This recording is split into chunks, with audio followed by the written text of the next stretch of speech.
देखो, इसी प्रकार से बचपन से हमको यही सिखाया गया है कि हम देह है, देह है, देह है, हम ब्राह्मण है, क्षत्रिय है, वैश्य है, शूद्र है।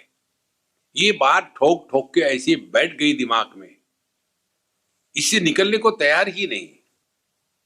तो इस अभ्यास को नष्ट करने के लिए विरुद्ध अभ्यास करना चाहिए। विरुद्ध अभ्यास क्या है? दो प्रकार के साधना के तत्व है। एक है निषेधात्मक और एक है विधेयात्मक।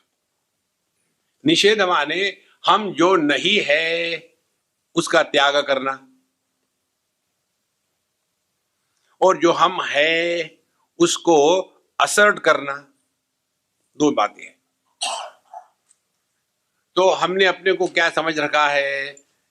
पति पत्नी, भाई बहन, माँ बाप। अब इनका त्याग कैसा करें? क्या डाइवोर्स ले ले? कोई जरूरत नहीं।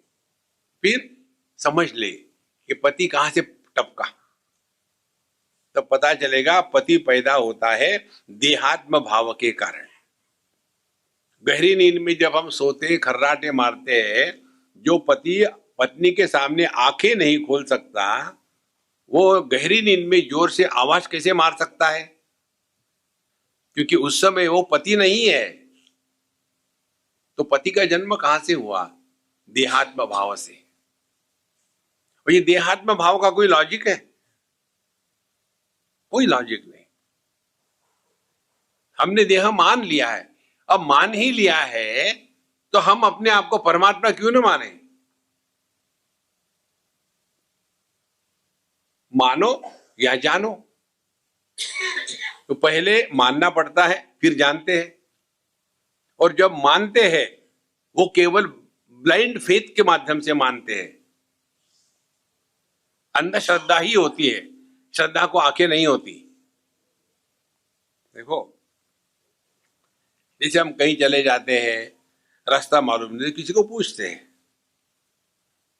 जिसको पूछ रहे, अब पता नहीं कौन है वो, क्या है, उसको पूछते, भैया ये रोड कहाँ जाता है? तो हमको ज्ञान सिखाता है रोड कहीं नहीं जाता। और ठीक बात है, रोड से कहीं जाते हैं। तो उसने हमको कहा आपको कहाँ जाना है? हमको ऐसे जगह जाना है। हाँ, फिर ऐसा कहो ना, यहाँ से बाएं चले जाओ, फिर वहां चौक आएगा, वहां से तीसरे टर्न में निकल जाना।